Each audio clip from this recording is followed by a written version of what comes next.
नमस्ते डॉक्टर साहब। क्या ये ब्लड रिपोर्ट आ गई है ना?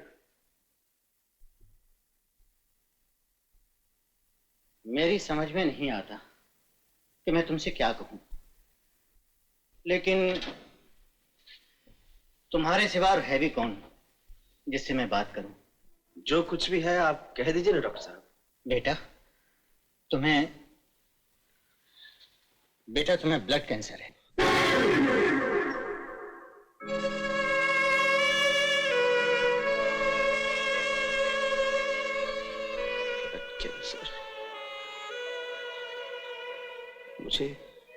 मुझे ब्लड कैंसर है डॉक्टर साहब। हाँ, इसका कोई इलाज नहीं। शुरू में तो इस नामुराद बीमारी का कुछ पता ही नहीं चलता। फिर भी तुम दिल छोटा न करो, हो सकता है भगवान तुम्हें अच्छा कर दे। छोटी तसल्ली से क्या फायदा डॉक्टर साहब? कैंसर हो जाए तो ना दवा काम करती है और ना दुआ काम करती है। मुझसे वादा कीजिए डॉक्टर साहब, आप मेरी बीमारी के बारे में किसी से कुछ नहीं कहेंगी। बेटा, माँ, ये किस खुशी में? तेरी लाडली बहन की सगाई पक्की हो गई। कहाँ है मीना? अरे जीती रहो।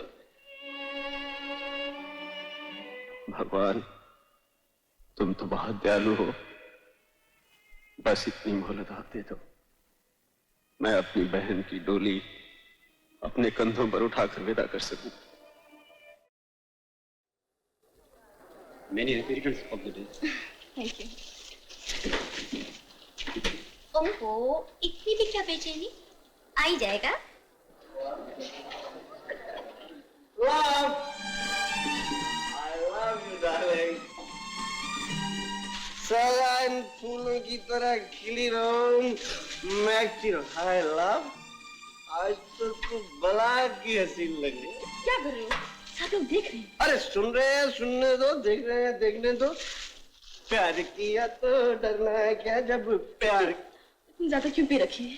अरे आज खुशी का मौका है रेखा, पता नहीं ये रात आए ना आए।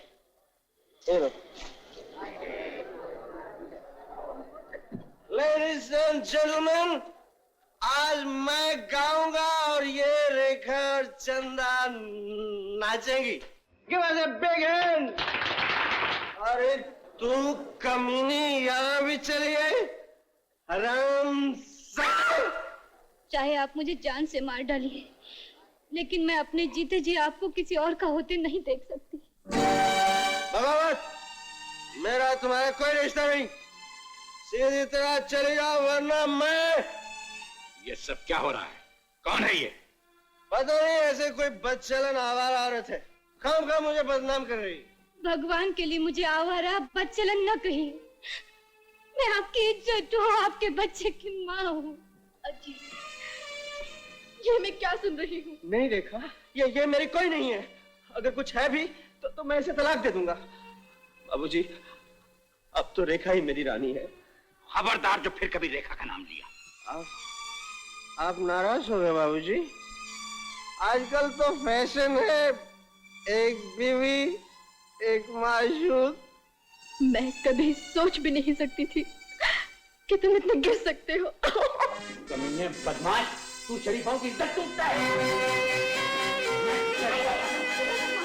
हट जाओ, तुम हट जाओ। क्यों आया है? इसलिए अभी बताओ, क्यों नहीं पता चलेगा?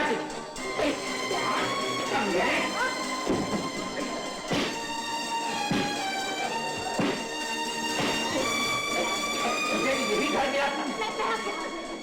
तुम किस पे ध्यान जाओ?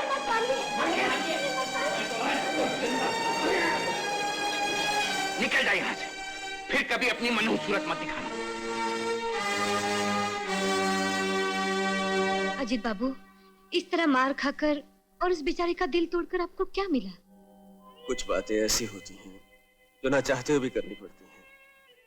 खुशी से अपनी दुनिया कौन उजाड़ता है, और फिर जिस राह की कोई मंजिल ना हो उस पर चलने से क्या फायदा। मेरी समझ में तो कुछ नहीं आता। ऊपर वाले की बातें कोई नहीं समझ सकता। जो कुछ तुमने मेरे लिए किया है उसका मैं आभारी हूं। बाबूजी,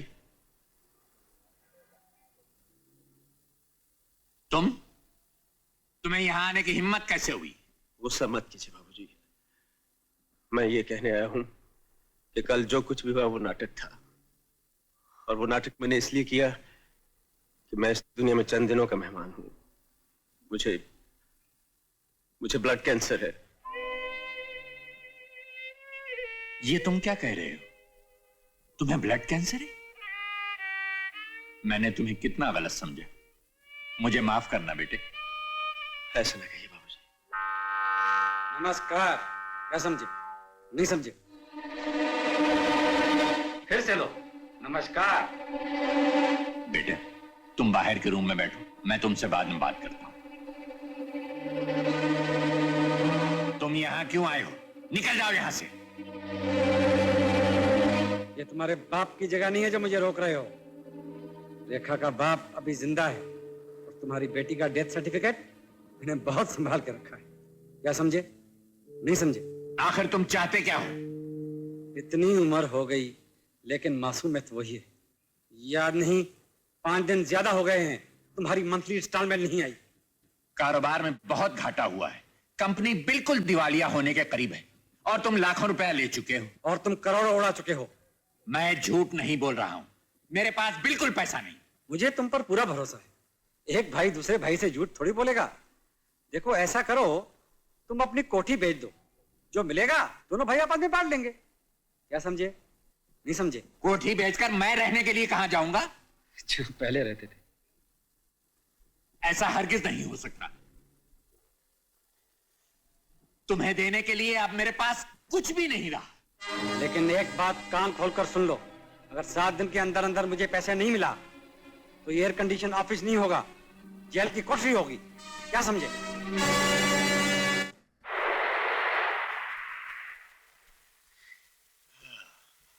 हम दोनों की जिंदगी इस डूबते हुए सूरज की तरह है। कैंसर तुम्हें जीने नहीं देगा और इज्जत बचाने के लिए मुझे खुदकुशी करनी पड़ेगी। आपको खुदकुशी करनी पड़ेगी? क्यों? लोग कहते हैं कि जवानी दीवानी होती है। किसी दीवानेपन में मुझसे एक गलती हो गई थी जिसकी कीमत मैं लाखों रुपए अदा कर चुका हूं। अब मेरे पास देने के लिए एक पैसा भी नहीं है। उधर वो ब्लैकमेलर ये कहता है कि अगर मैंने उसे और पैसा न दिया तो वो सारा राज पुलिस को बता देगा। आज रेखा बड़ी हो चुकी है। मेरी इस बदनामी के बाद वो किस शरीफ घराने में कबूल की जाएगी? बेटे, तुम्हारी ये कुर्बानी भी बेकार जाएगी। बोलिए, मेरे लिए क्या हुक्म है? उस बदमाश की तिजोरी में मेरे दिए हुए लाखों रुपए और मेरे गुनाहों का सबूत मौजूद है। अगर तुम उसे बेहोश करके मेरे रुपए और वो सबूत ला दो तो मैं जिंदगी भर तुम्हारा एहसानमंद रहूंगा। लेकिन ये चोरी है बाबूजी। बेटे, ये चोरी नहीं, एक नेक काम है। तुम एक हकदार को उसका हक दिला रहे हो। नहीं बाबूजी, वो अजीत बहुत पहले मर चुका जो तिजोरियां तोड़ा करता था। मैंने भगवान के सामने अपनी माँ की कसम खाई है, मैं चोरी नहीं करूंगा। माँ की कसम का तो तुम्हें इतना ख्याल है, लेकिन कभी माँ के बारे में तुमने ये भी सोचा है कि तुम्हारे बाद उसका क्या होगा? और फिर तुम्हारा एक छोटा भाई भी और एक तुम्हारी जवान बहन भी। अगर तुम मेरा ये काम कर दोगे तो मैं तुम्हें लाखों रुपया दूंगा और तुम्हारे मरने के बाद वो सुख और आराम से रह सकेंगे। मैं मजबूर हूं, मैंने कसम खाई है। तो फिर ठीक है बेटा, अगले महीने मैं अपना ऑफिस बंद कर रहा हूं। तुम कहीं और नौकरी ढूंढ लेना।